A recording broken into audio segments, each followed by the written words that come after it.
حضرت ابراہیم نے جب دین کے لیے نکلے تو جد و جہد کی، گھر کے اندر بھی گھر کے باہر بھی۔ آپ کے والد کا نام طارق ہے، وہ توحید پرست تھے، ایماندار تھے، پرہیزگار تھے۔ آپ کے چچا کا نام آزر ہے، وہ بت پرست تھے، بت بیچا کرتے تھے۔ حضرت سیدنا ابراہیم علیہ السلام جب میدان عمل میں نکلے تو حضرت ابراہیم علیہ السلام نے اپنے گھر سے جہاد شروع کیا، لڑنا پڑا۔ گھر کے اصولوں سے، چچا نے جو رواج بنائے ہوئے تھے اس رواج سے ٹکرائے۔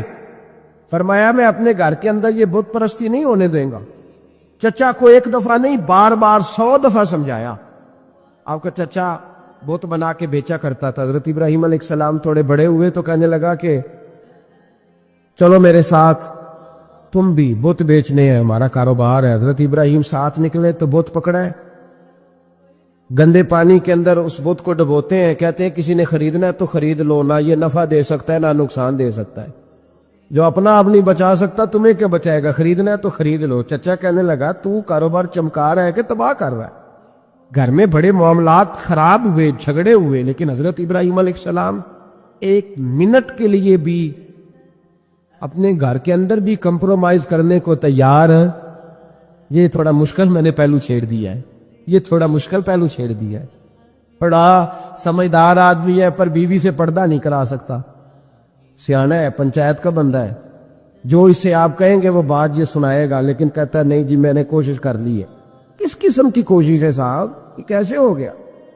حضرت ابراہیم علیہ السلام نے گھر کے اندر سے فرمایا نہیں کرنے دوں گا، گھر کے اندر بھی ٹکرائے۔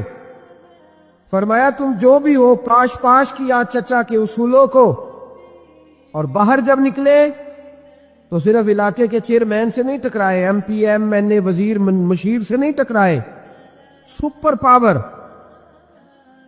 نمرود دنیا کا واحد حکمران تھا اس وقت، دوسرا کوئی حکمران ہی نہیں تھا، اکیلے حکمران سے جا کر ٹکرائے۔ کوئی ساتھ فوج نہیں تھی، کوئی ساتھ ان کے طاقت بظاہر دنیا داری کی کوئی نہیں تھی، پر حضرت ابراہیم جا کے ٹکرائے۔ اور میرے رسول پاک صلی اللہ علیہ وسلم نے سند بیان کی، فرمایا افضل الجہاد کلمۃ الحق عند سلطان الجابر۔ فرمایا سب سے افضل جہاد یہ ہے کہ تو ظالم بادشاہ کے سامنے کھڑے ہو کے حق بات بیان کر دے، یہ سب سے بڑا جہاد ہے، یہ سب سے افضل الجہاد کلمۃ الحق عند سلطان الجابر، سب سے بڑا جہاد۔ حضرت ابراہیم کھڑے ہو گئے، سپر پاور سے ٹکرائے۔ یہاں ہم لوگ حکمتوں کا شکار ہیں، دیکھیں گے، کریں گے، سوچیں گے، اور مولوی صاحب کو ویسے کہتے ہیں آپ پرہیز کریں سیاسی باتوں سے۔ بھئی اللہ کے ہر نبی نے جا کے وقت کے ظالم حکمران کو لتاڑا ہے، للکارا ہے، یہ تو مشن انبیاء ہے۔ حضرت سیدنا ابراہیم علیہ السلام نے اس کو جا کے کہا کہ تو جھوٹ بولتا ہے، تو جھوٹا ہے، تو خدائی کا دعویٰ کرتا ہے، تو بہت بڑا ظالم ہے۔ اور قرآن مجید نے ساری بات کو بیان فرمایا۔ حضرت ابراہیم علیہ السلام سے کہنے لگا میں رب ہوں، تو آپ نے فرمایا میرا رب تو وہ ہے جو زندہ کرتا اور مارتا ہے۔ تو پھر آپ حق بات بیان کریں گے تو اللہ مارے گا کہ بندہ مارے گا؟ کچھ بھی نہیں ہوتا، کیونکہ زندگی موت کس کے ہاتھ میں ہے؟ اللہ کے ہاتھ میں۔ زندگی موت اللہ، کچھ بھی نہیں ہوتا۔ انسان صحیح سمت کا تعین کرے اور صحیح چلے۔ حضرت علی شیر خدا سے کسی نے کہا تھا کہ آپ کے بڑی دشمنی ہے، کوئی محافظ رکھ لے۔ آپ فرمانے لگے موت خود بہت بڑی محافظ ہے، وقت سے پہلے آتی ہی نہیں، بڑی محافظ ہے وقت سے پہلے۔ علامہ نورانی رحمۃ اللہ تعالی علیہ کراچی جیسے شہر میں رہا کرتے تھے، جہاں گام پہ خطرہ تھا۔ لوگوں نے کہا حضرت اتنے بڑے لیڈر ہو، آپ کی جماعت کی 62 سیٹیں ہوئی قومی اسمبلی میں، ایک ایسا وقت بھی آیا تو کوئی ایک آدمی بندوق والا۔ آپ فرمانے لگے مجھے ضرورت ہی نہیں، اس لیے کہ جس خدا رسول کے لیے میں نکلا ہوں وہ خود ہی حفاظت کرنے والے ہیں، ضرورت نہیں ان چیزوں۔ تو بھائی حضرت ابراہیم ٹکرائے، اور آپ کا انداز کیا ہے؟ جا کے کہا کہ تو نہیں، خدا وہ ہے جو زندہ کرتا۔ اور اس نے ایک بیوقوفوں جیسی دلیل دی۔ ایک آدمی کو کل پھانسی دینی تھی تو اس کو بلایا، کہنے لگا تجھے کب پھانسی ہے؟ اس نے کہا کل۔ کہنے لگا جا تجھے آزاد کیا، زندگی دی، اس کو چھٹی دے دی۔ ایک عام آدمی بیچارہ بیٹھا تھا، اس کو پکڑ کے نا کہنے لگا اس کی گردن اڑا دو۔ کہنے لگا دیکھ لو میں بھی زندہ کرتا اور مارتا ہوں۔ وہ جو کل مرنے والا تھا میں نے زندہ کر دیا ہے، اور جس کو پتہ ہی نہیں تھا کہ میں نے مرنا ہے اسے پکڑ کے میں نے مار دیا ہے۔ یہ بیوقوفوں جیسی دلیل ہے۔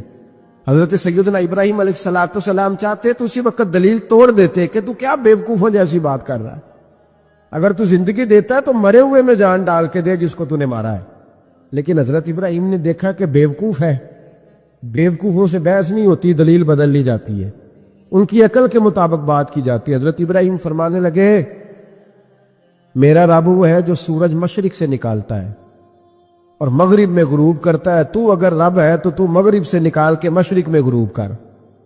فبہت الذی کفر، کافر لاجواب ہو گیا، اس کے پاس اس چیز کا کوئی جواب نہیں تھا۔ علامہ اسماعیل حقی نے خوبصورت فقرہ لکھا ہے، خوبصورت جان ڈال دی ایک جملہ کہہ کے۔ حضرت سیدنا علامہ اسماعیل حقی رحمۃ اللہ علیہ فرمانے لگے چونکہ نمرود بیوقوفوں جیسی باتیں کر رہا تھا، اگر وہ یہ کہہ دیتا نا کہ میں سورج کو نکالتا ہوں مشرق سے، میں غروب کرتا ہوں معاذ اللہ مغرب میں نکالتا ہوں، تو آپ اپنے رب سے کہیے کہ وہ مغرب سے نکال کے مشرق میں غروب کرے۔ علامہ اسماعیل حقی فرماتے ہیں رب کریم کی آواز قدرت تھی، مالک حضرت ابراہیم علیہ السلام کے اس اگر وہ کہہ دیتا اور حضرت ابراہیم دعا کر دیتے تو رب کریم نے فرشتوں کو تیار بٹھایا ہوا تھا، فرمایا اگر یہ کہہ دے میرے خلیل سے کہ سورج مغرب سے نکال کے مشرق میں غروب کرنا ہے تو تیار رہنا، جس طرح خلیل کہیں گے ویسے ہی کر دیں گے۔ واتخذ اللہ ابراہیم خلیلا، ابراہیم ہمارا دوست جو ہوا، جیسے کہے گا ویسے کر دیں گے۔ حضرت سیدنا ابراہیم علیہ السلام کی باتوں کا جب جواب نہ دے سکا، دلیل نہیں بندہ دیتا، پھر لڑائی کرتا ہے، پھر جھوٹے موٹے اعتراض کرتا ہے۔ دلیل ختم ہوتی ہے تو لوگ ذاتیات پہ اترتے ہیں، کہتے ہیں یہ کھانستا صحیح نہیں، دیکھتا صحیح نہیں، دلیل ختم۔ اب ذاتیات پہ اترے، کہنے لگے مجھے پتہ چلا ہے کہ یہ فلانی جگہ گیا تھا تو وہاں جا کے اس نے اس طرح کیا۔ پھر لوگ ذاتیات پہ اترتے ہیں، جب دلیل کا جواب دلیل سے نہیں دے پاتے پھر ذاتیات پر اتر کر حملے کرتے ہیں۔ حضرت ابراہیم کے دلائل کا جواب نمرود نہ دے سکا تو کہنے لگا کہ اس کو آگ میں ڈال دو۔ قوم گئی ہوئی تھی ساری، آپ نے بات سنی ہوئی ہے، میں نے صرف اشارہ دینا ہے، میلے پہ تو حضرت سیدنا ابراہیم علیہ السلام نے سارے بت توڑ دیے، کلاڑا بڑے بت کی گردن پہ رکھا، واپس آئے کہنے لگے بت کس نے توڑے ہیں؟ تو فرمایا اس سے پوچھو جس کی گردن پہ کلاڑا ہے۔ کہنے لگے یہ تو بول ہی نہیں سکتا، تو فرمانے لگے بڑے بیوقوف ہو جو بولتا ہی نہیں، سنتا ہی نہیں، اپنا آپ نہیں بچا سکتا، اس کی پوجا کرتے ہو؟ کہنے لگے پکڑو دلیلیں ختم ہو گئی، اس کو آگ میں ڈالو۔ بہت بڑی حویلی 45 فٹ مربع پہ مشتمل ایک حویلی بنائی گئی اور 45 فٹ اونچی۔ مختلف روایات، علامہ اسماعیل حقی کہتے ہیں کہ 3 مہینے تک نمرود نے کہا کہ اس کے اندر لکڑیاں ڈالو۔ لوگ پوچھنے لگے کتنی دنیا جلانی ہے؟ کہنے لگا بندہ تو ایک جلانا ہے، پر بندہ بڑا تگڑا ہے، ایک بندہ۔ 3 مہینے لکڑیاں ڈالی گئیں، اور لوگوں کی جو تہمات ہوتی ہیں نا وہ بڑی عجیب ہوتی ہیں۔ تہمات میں نے بڑی تفصیل سے رمضان المبارک میں گفتگو کی تھی، بدشگونی تہمات لوگ لیتے ہیں، اس وقت بھی لوگ تہمات کا شکار ہو گئے، عقیدہ بگڑ جاتا ہے تو وہ عجیب و غریب باتیں کرنے لگتا ہے، تہمات کا شکار ہو گئے۔ بیبیاں نظر مانتی، میں بیمار ہوں اگر صحیح ہو گئی تو اتنے من لکڑی دوں گی حضرت ابراہیم کی آگ جلانے کے لیے۔ ایک عورت لے کے جا رہی ہے لکڑیاں، ایک نیک دل آدمی نے اس سے پوچھا کہاں جا رہی ہو؟ کہنے لگی میں نے ملت مانی تھی تو حضرت ابراہیم علیہ السلام کو معاذ اللہ جلانے کے لیے لکڑیاں لے کے جا رہی ہوں۔ تو وہ رب کریم کے بندے کہنے لگے تو ڈھونڈتی رہے گی، تجھے وہ جگہ ملے گی نہیں۔ وہ بی بی کئی مہینے گھومتی رہی، جگہ ہی نہیں ملی جہاں لکڑیاں ڈالنی، ماری گئی۔ تہمات کا شکار ہوئے بہت سارے لوگ، تہمات کا۔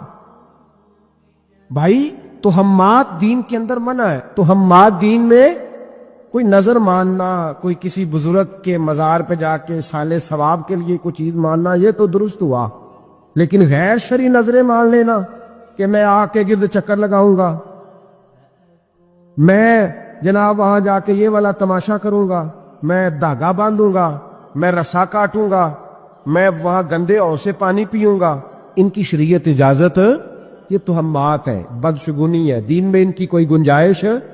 آپ نظر ماننے سے پہلے بھی کسی عالم سے رابطہ کریں کہ میں منت مانگنے لگا ہوں تو کیسے ماننی چاہیے، اس کا طریقہ پوچھیں. ایسے ہی غلط چیز کی منت تھوڑی مان لی جائے گی. 12 لامدام برسر مطلب حضرت ابراہیم کے لیے آگ جلائی گئی. 45 فٹ اونچی آگ ہے، پرندہ بھی اوپر سے گزرتا ہے تو نیچے گر جاتا ہے جل کے. اتنے دن لگا کے آگ جلائی گئی.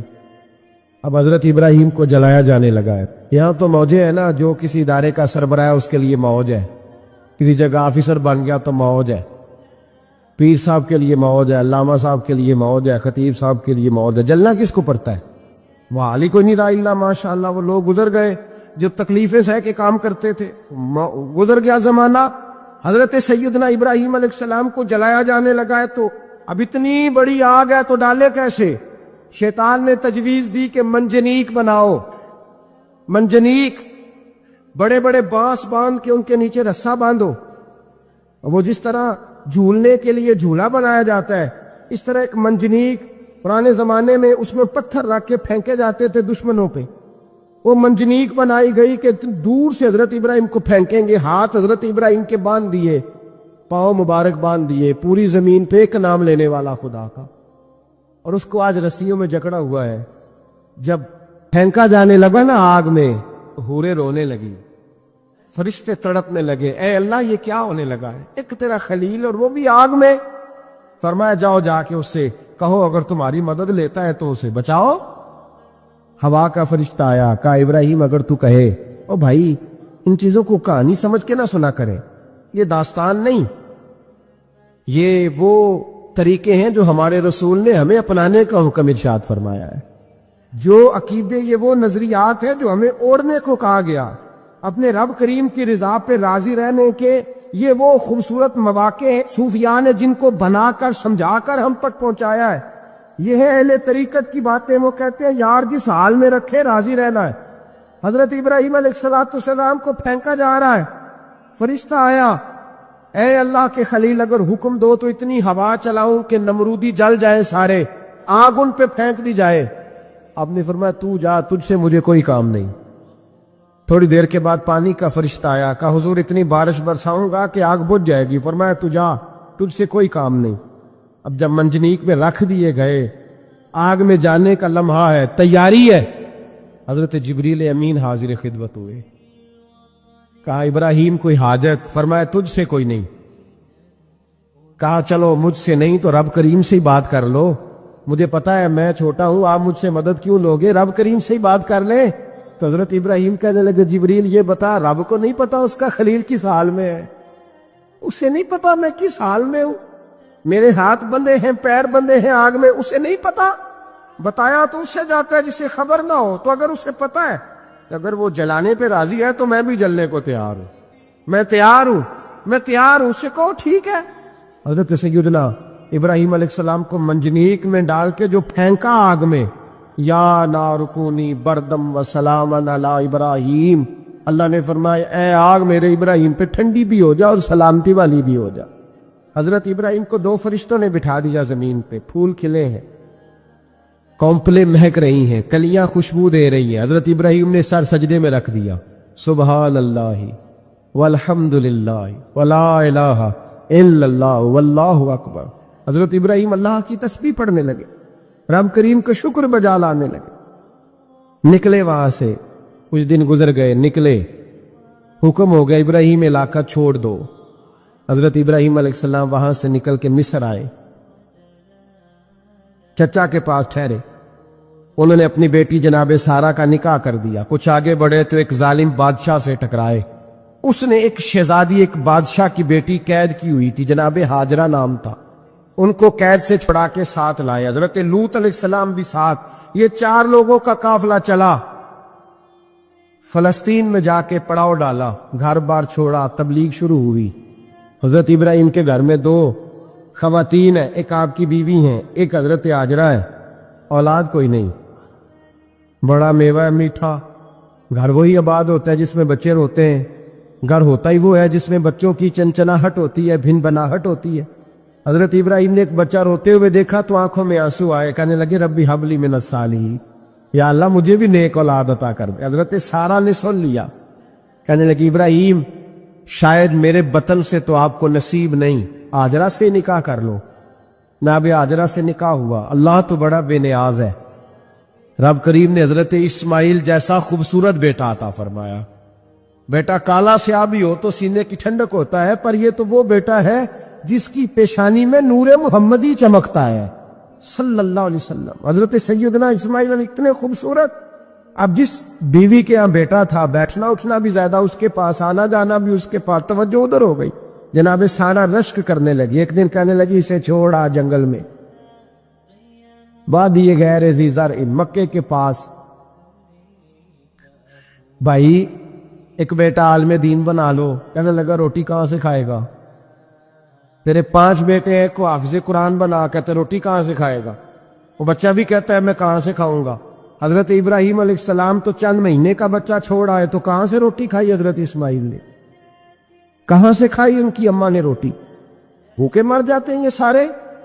میں بڑی ذمہ داری سے کہا کرتا ہوں کہ جتنی خوبصورت روٹی اللہ کریم دین کے خادموں کو عطا کرتا ہے شاید کسی اور کے نصیب ہوتی ہو، لیکن ہم لوگ توجہ ہی نہیں کر رہے، ہمارا ذوق ہی نہیں بن رہا، ہم یہ محنت ہی نہیں کر رہے کہ قوم کو مستند علماء کی ضرورت ہے، علاقوں کے علاقے خالی ہیں، ادھر ہمارا مزاج ہی نہیں بن رہا، توجہ ہی نہیں دین کی خاطر۔ اور پھر چلے بچے تو بعد کی بات ہے نا، جو ابھی خود جوان ہے وہ بھی یہ دعا، ایک صاحب مجھے کہنے لگے میں دعا مانگ رہا ہوں اللہ مجھے بیٹا دے تو میں اسے دین پہ لگاؤں گا، تو میں نے کہا آپ بھی بوڑھے نہیں ہوئے، آپ خود ہی لگ جائیں، بیٹا تو ابھی آئے گا تو لگے گا نا، تو آپ تو اس وقت ہیں تو آپ تو پہلے لگے نا صاحب، 2 گھنٹے تو نکال کے آئے، دین سیکھنے کو کافی ہے۔ آپ اتنی لمبی سوچ رہے ہیں کہ بچہ آئے گا تو بڑا ہوگا تو وہ جائے گا تو دیکھی جائے گی، ابھی تو آپ ہیں تو آپ تو آؤ۔ حضرت ابراہیم نے بچہ وہاں چھوڑا۔ یہاں سے جو عمرہ کرنے لوگ جاتے ہیں نا، جو حج کرنے جاتے ہیں، ان کو پتہ ہے کہ وہاں دنیا کی ہر نعمت ملتی ہے، پھر بھی ڈبل ٹرپل پیسے لوگ جیبوں میں ڈال کے جاتے ہیں۔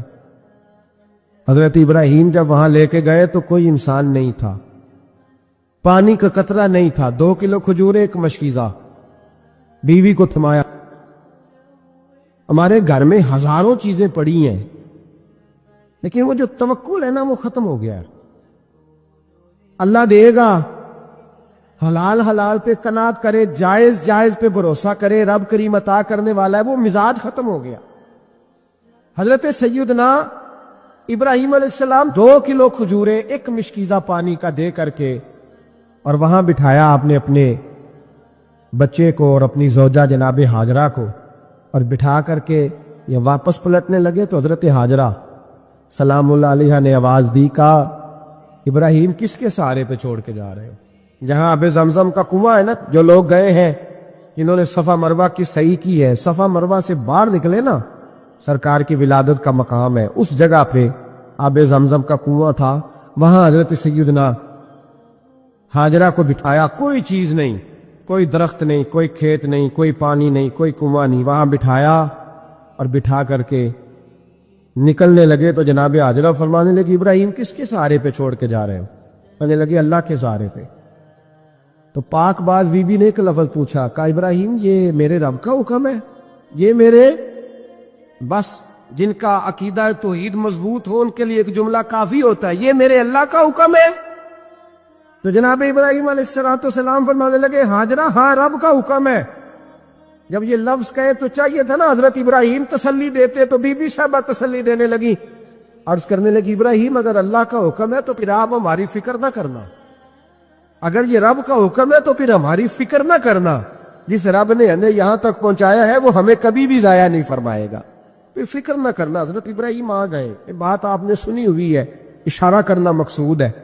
13 سال میں چلے مان بھی لیا جائے بعض روایات کی روشنی میں کہ آتے جاتے بھی رہے، لیکن مکمل دیکھ بھال اپنے بچے کی پرورش میں پورا حضرت ابراہیم علیہ السلام کا کردار، سارا کردار ماں کا تھا۔ میں جب خواتین کے بارے میں کوئی بات کرتا ہوں تو میں آپ کو اکثر کہتا ہوں کہ یہ صرف بیوی کے لیے حکم نہیں ہوتا، یہ ٹریننگ بیٹی کو دینی ہے اور بہن کو دینی ہے، یہ تربیت کرے اپنے گھر میں۔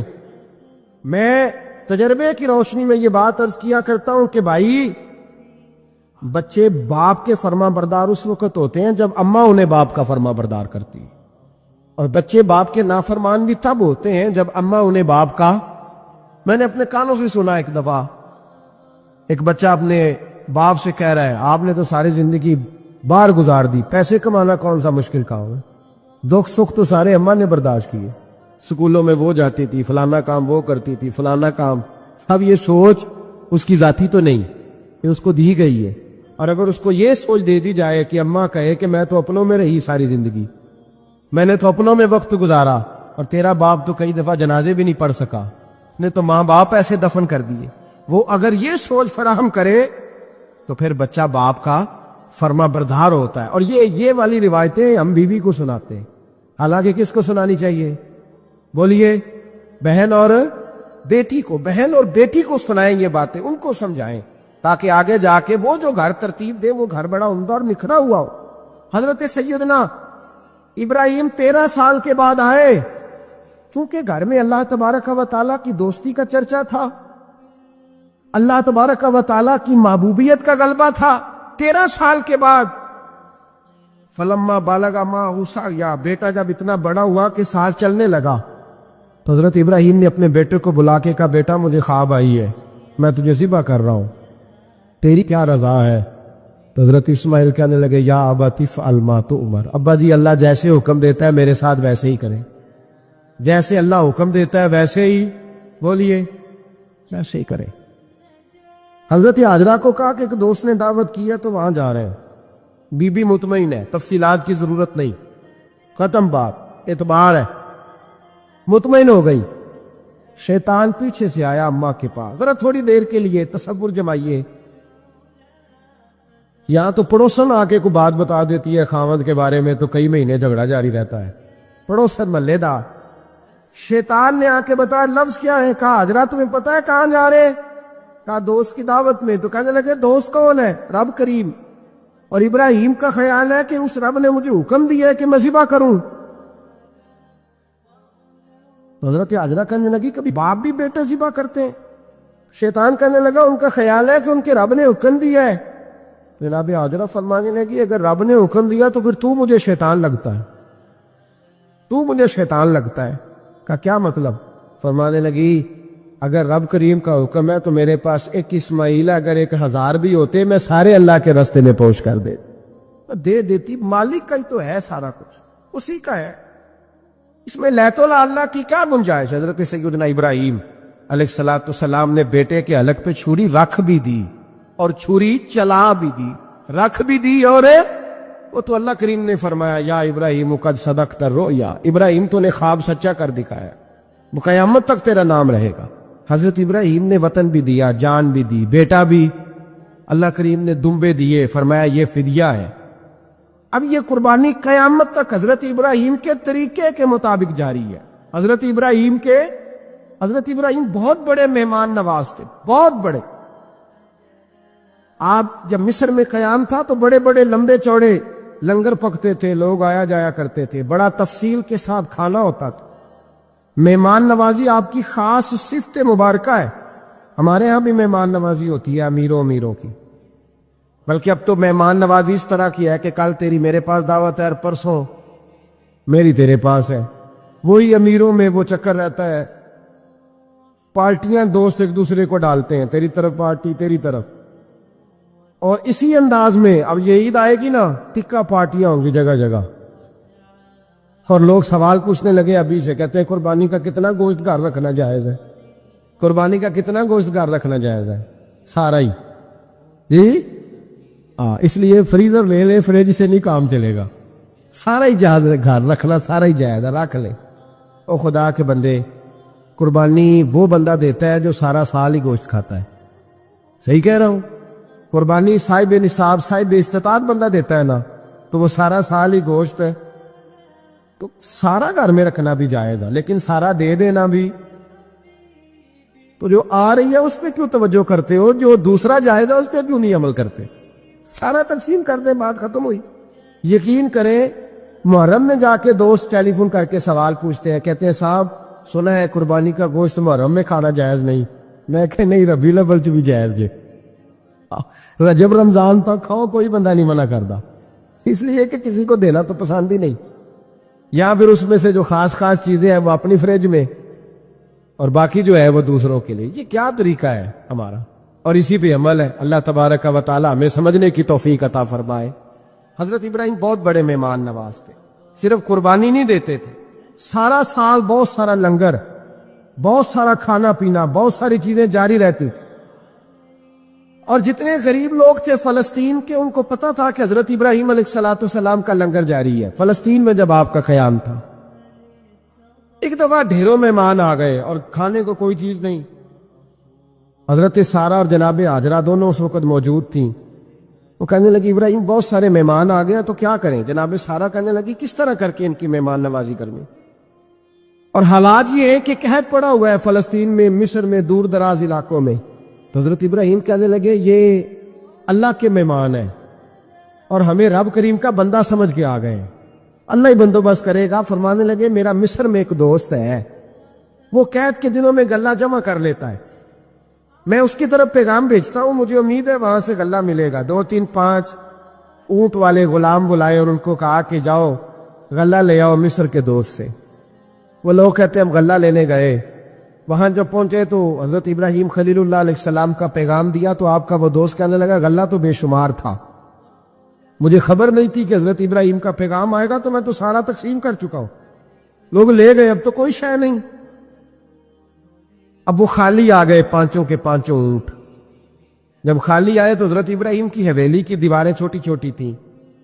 ان غلاموں میں سے، خادموں میں سے، آپ کے ان چاہنے والوں میں سے ایک کہنے لگا یار وہ غریب تو انتظار کر رہے ہوں گے کہ غلہ لینے گئے ہیں، ہمیں روٹی ملے گی.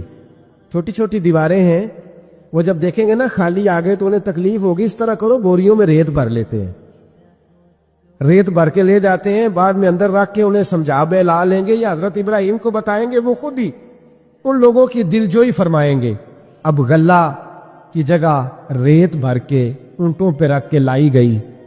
لا کے بوریاں جب رکھ دی گئیں، حضرت ابراہیم علیہ السلام دوپہر کے وقت آرام فرما رہے تھے. بی بی سارہ اٹھی، کہتی ہیں جب میں نے دیکھا نا کہ بوریاں پہنچ گئی ہیں تو گئی، غلام کو ساتھ لیا اور اس کو جب کھولا نا تو کہتی اتنی حسین گندم میں نے پہلے کبھی دیکھی نہیں تھی، اتنا پیارا دانہ میں نے کبھی ملاحظہ ہی نہیں کیا تھا. فرماتی ہیں جب اس کو پیس کر چکی میں روٹیاں پکائیں تو خوشبو دور دور تک پھیل گئی. اعلیٰ غذا بنی، بڑے بڑے کھانے بیویوں نے مل کے پکائے، چن دیے گئے. حضرت ابراہیم اٹھے تو لوگ کھانا کھا رہے، سجدہ شکر ادا کیا، اور جب سجدے میں گئے تو وہی آنے لگی، پھر رونے لگے. جب پلٹ کر باہر تشریف لائے تو جناب سارہ کہنے لگی ابراہیم تمہارا مصری یار بڑا اچھا ہے، اس نے اتنی اعلیٰ گندم بھیجی ہے کہ اتنی تو میں نے پیاری گندم کبھی دیکھی نہیں. جناب ابراہیم مسکرائے، فرمانے لگی سارہ یہ مصری یار نے نہیں بھیجی، یہ میرے عرشی یار نے بھیجی ہے. یہ قرآن مجید نے 4 شرطیں لگائیں، فرمایا جس بندے میں یہ 4 خوبیاں پائی جائیں گی اسے اللہ کامیابی عطا فرمائے گا. مسلمان کی سوچ کے خلاف ہے یہ بات، یہ قرآن کی فکر کے خلاف ہے کہ اپنی فکر کرو. برما کے لیے، کشمیر کے لیے، فلسطین کے لیے بات نہ کرو، اپنی فکر کرو. یہ قرآن کی سوچ کے خلاف ہے، یہ قرآن کے پیغام کے خلاف ہے. اس لیے کہ اگر صرف اپنی بات ہوتی تو آمنو اور عاملوا الصالحات پہ بات ختم ہو گئی ہوتی، پھر بات آگے نہ چلتی. جب کہا گیا وتواصوا بالحق، حق بات کی تلقین کرنی ہے. اگر بات صرف اپنی ذات کی ہوتی تو ٹھیک ہو گیا، تو نماز پڑھی، روزہ رکھا، حج کیا، ختم ہو گئی. لیکن میرے نبی پاک صلی اللہ تعالی علیہ وسلم نے ارشاد فرمایا ایک بستی میں 2 3 4 نیک لوگ رہتے تھے. میرے پیارے کریم رسول فرماتے ہیں 3 4 بڑے پرہیزگار، متقی، صاف ستھرے صوفی صاحب، درویش صاحب، علامہ صاحب، بڑے جو کہتے تھے بالکل جی میں کوئی بات نہیں کرتا، کسی بادشاہ کو نہیں چھیڑتا، میں تو بس لوگوں کو اللہ اللہ بتاتا ہوں، میرا کوئی تعلق نہیں، کوئی مرے کوئی جیے. بڑے نیک، صاف ستھرے، پرہیزگار. باقی ساری بستی گناہ کرتی تھی. نبی پاک علیہ السلام فرماتے ہیں رب کریم نے کچھ عرصے تک مہلت دی، پھر مشیت خداوندی، اللہ کا قانون حرکت میں آیا تو کہا جبریل ساری بستی تباہ کر دو، تباہ کر دو. اللہ مہلت دیتا ہے، مہلت دیتا ہے. ہم لوگ سمجھتے ہیں نہیں ہماری سیاسی چالیں صحیح چل رہی ہیں، اللہ مہلت دیتا ہے. رب کریم نے فرمایا جبریل انہیں تباہ کر دو. تو حضرت جبریل امین علیہ السلام نے عرض کی مولا وہاں تو تیرے 3-4 بڑے نیک بندے بھی رہتے ہیں، بڑے پرہیزگار، سچ بولنے والے، دیانتداری والے، حاجی صاحب، نمازی صاحب، صوفی صاحب، پیر صاحب، بڑے خوبصورت، ان کا کیا کریں؟ میرے محبوب پاک علیہ السلام فرماتے ہیں رب کریم نے فرمایا سب سے پہلے انہیں تباہ کرنا، سب سے پہلے انہیں سب سے پہلے، اور الٹ دو بستی، پہلے ان کا نمبر لگاؤ۔ یا اللہ ان کی کیا غلطی ہے؟ تو غلطی سن لیں، غلطی یہ ہے کہ انہوں نے 2 صفتیں پیدا کی ہیں، اگلی 2 پیدا کیوں نہیں کی؟ الا الذین آمنوا وعملوا الصالحات پہ روک کیوں گئے؟ آگے کیوں نہیں بڑھے؟ اللہ کریم نے فرمایا جبریل دیکھو نا، میری نافرمانی ہوتی رہی اور ان کے چہرے پر کبھی شکن تک نہیں آیا، لوگ میرا قانون توڑتے رہے، انہیں کبھی برا ہی نہیں لگا، گناہ دیکھ کر کبھی خیال ہی نہیں آیا بدلنے کا۔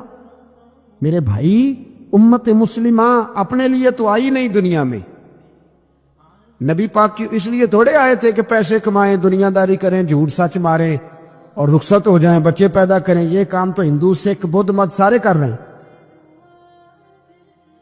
تو فقط اس کام کے لیے تھوڑی آیا ہے۔ کنتم خیر امت اخرجت للناس، اللہ فرماتے ہیں میرے محبوب کے غلاموں تم بہترین امت ہو، میں نے تمہیں امتوں کے بھلے کے لیے پیدا فرمایا ہے، تمہیں لوگوں کی امامت کے لیے دنیا میں بھیجا ہے۔ اے نوجوان مسلم، کبھی یہ تدبر بھی کیا تو نے؟ وہ کون سا گردو ہے جس کا ہے تو ایک ٹوٹا ہوا تارا؟ تو نے کبھی سوچا ہے تو کیا ہے؟ پتہ ہے تجھے؟ روزی کماؤ، روٹی کماؤ، اور اب تو بہت سارے لوگ جھوٹ کی دنیا میں زندہ ہیں، جھوٹ بولتے ہیں اپنے آپ کے ساتھ بھی، دائیں بائیں فراڈ کر رہے ہیں اپنی ذات کے ساتھ، خول بنا لیا اس میں بند ہو گئے، باہر ہی نہیں نکلی۔ اپنے ملک کی سوچو، اپنی بات کرو۔ علامہ اقبال نے پتہ کیا کہا تھا؟ اقبال نے، یہ سنو جو لوگ کہتے ہیں پہلے پاکستان، برما کے مسلمان بعد میں کشمیر کے مسلمان، پہلے سنو اقبال کیا کہتے ہیں۔ اقبال کہنے لگے ان تازہ خداؤں میں بڑا سب سے وطن ہے، ان تازہ خداؤں میں بڑا کون؟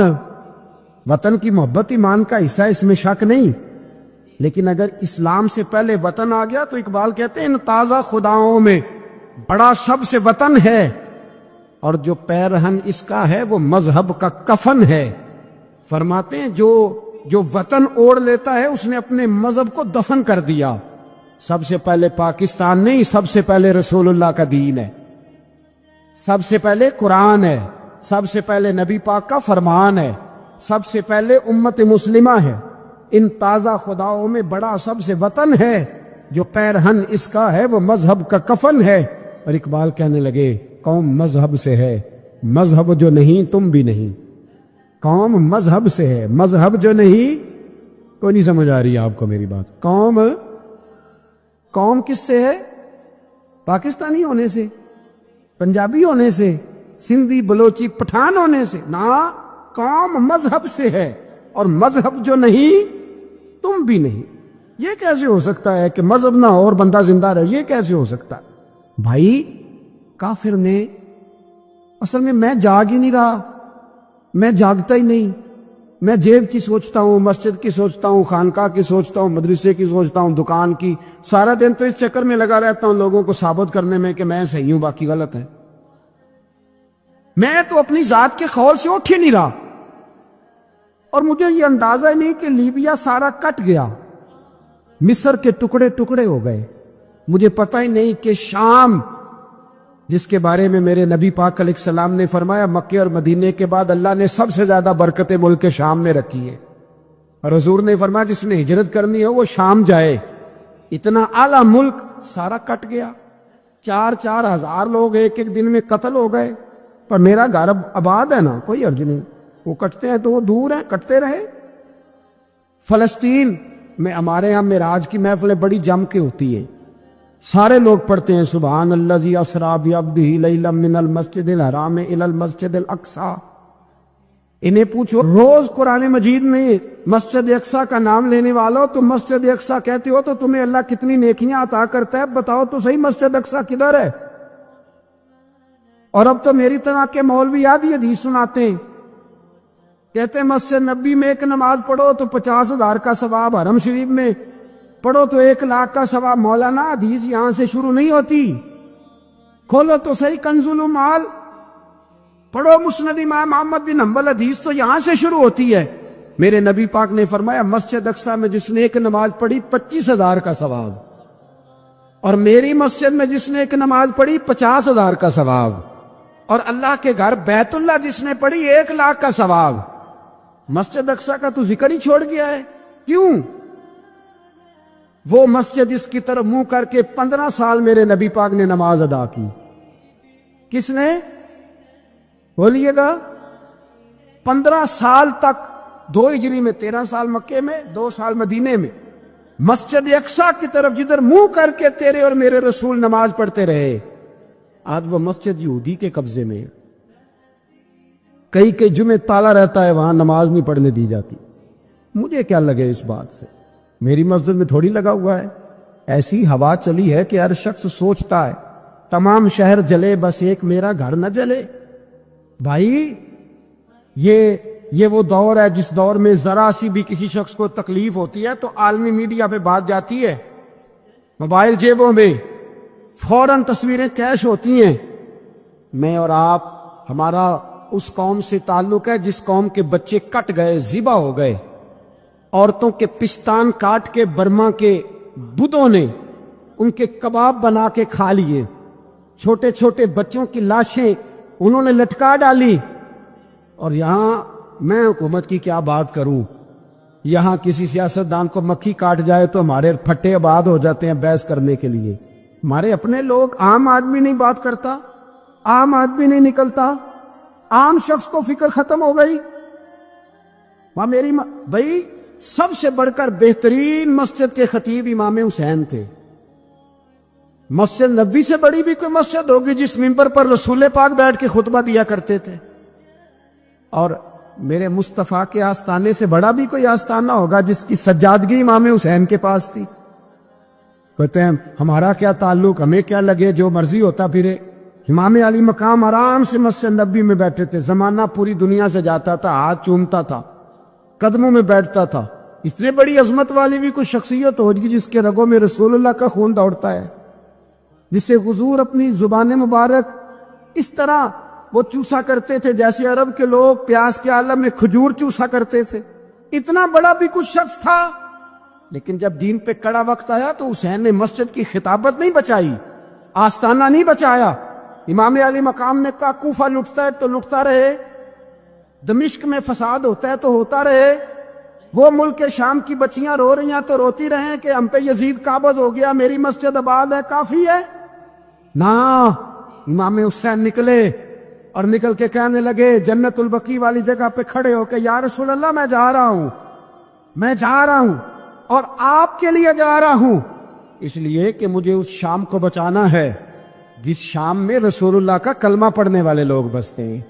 مجھے کوفہ، دمشق، مصر کے لوگوں کو بچانا ہے۔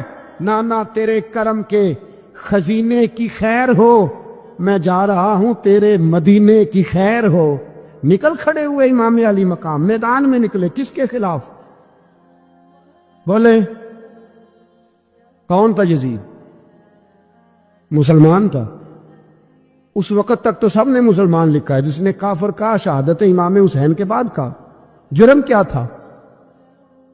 میری گردن جھک جاتی ہے جب میں یہ بات کرتا ہوں، ایمانداری سے کہہ رہا ہوں، جوش خطابت نہیں، میری گردن جھکتی ہے جب میں یہ لفظ ادا کرتا ہوں۔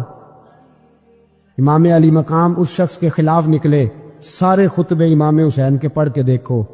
امام حسین نے فرمایا یزید شرابی ہے، شرابی مسلمانوں کا حکمران ہو سکتا؟ آپ نہ بولیں بے شک، پر بات تو سچی ہے نا۔ امام حسین نے فرمایا شرابی کو ووٹ دیا جا سکتا؟ فرمایا رنڈیوں کا ناچ دیکھتا ہے جو مجرے دیکھے، جو رنڈیوں کے ناچ دیکھے وہ مسلمانوں کا حکمران ہو سکتا؟ امام حسین میدان میں نکلے اور 18 سال کے علی اکبر سے لے کر 6 مہینے کا علی اصغر دے دیا، لیکن شرابی کو برداشت، بے حیا کو برداشت تو میں کیسے کرتے؟ دوستی قاتل سے بھی، مقتول سے یارانہ بھی، اپنی جیب سے فلک سے چھپوا کے ظالموں جابروں بدماشوں کو ووٹ دیتے ہو؟ امام حسین کو تیری دیگ کی ضرورت ہے جو تو 10 محرم پہ پکاتا ہے؟ چاولوں کی ضرورت ہے جو تو نے 9 محرم کو پکائے؟ ان کو اس بریانی کی عادت تھی جو تو نے پکائی ہے؟ میرے گھر میں فلاں MNA MPA صاحب آ گئے تھے، امام حسین کے گھر کے اندر یزید نے پیغام بھیجا، اس نے کہا جیسے کہو گے کر لوں گا، جتنے پیسے کہو گے دے دوں گا، جتنی مسجدیں کہو گے بنوا دوں گا، جتنے ادارے کہو گے تعمیر ہو جائے، مجھے نہ چھیڑو۔ آپ نے فرمایا نہ، مسجد مدرسے اس وقت آباد رہتے ہیں جب حکمران صحیح ہوتے ہیں، اور جب حکومتیں غلط ہوتی ہیں تو پھر مساجد آباد، پھر مدارس کی آباد کاری ہو ہی نہیں سکتی۔ میں دین میں نیا رکھنا کھول دوں؟ امام علی مقام کھڑے ہوئے، پر میں کیا کروں؟ حکومت کا کیا کروں؟ حکومت سے کیا کہوں؟ اگر میری ملت کے اپنے جوان کے موبائل میں رنڈیوں کا ناچ ہو تو 10 محرم کو تو امام حسین کربلا میں تڑپ جاتے ہوں گے۔ اگر 9-10 محرم کو جو نکلا امام علی مقام کی بات کرنے کے لیے، وہ نوجوان اگر سگریٹ کا، شراب کا، بدماشی کا عادی ہو تو حضرت علی اصغر کہیں گے نا میری قربانی کا کیا بنا؟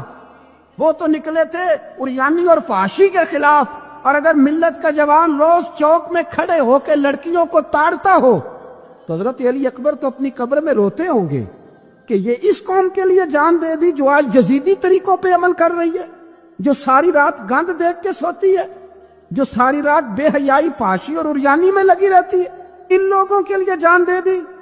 اتنا ظلم ان شہیدوں کے ساتھ، اور 10 محرم کو دیگ پکا کے کہتا ہے میں امام حسین کا ماننے والا ہوں، میں امام علی مقام سے پیار کرنے والا ہوں۔ نہ بھائی، نہ دو رنگی چھوڑ کے یک رنگ ہو جا، سراسر موم ہو جا یا سنگ ہو جا، امت مسلمہ کو بیدار ہونا پڑے گا۔ امام علی مقام میدان میں نکلے، ڈٹ کے نکلے، اور امام نے فرمایا میدان میں نکل کر کہ میرا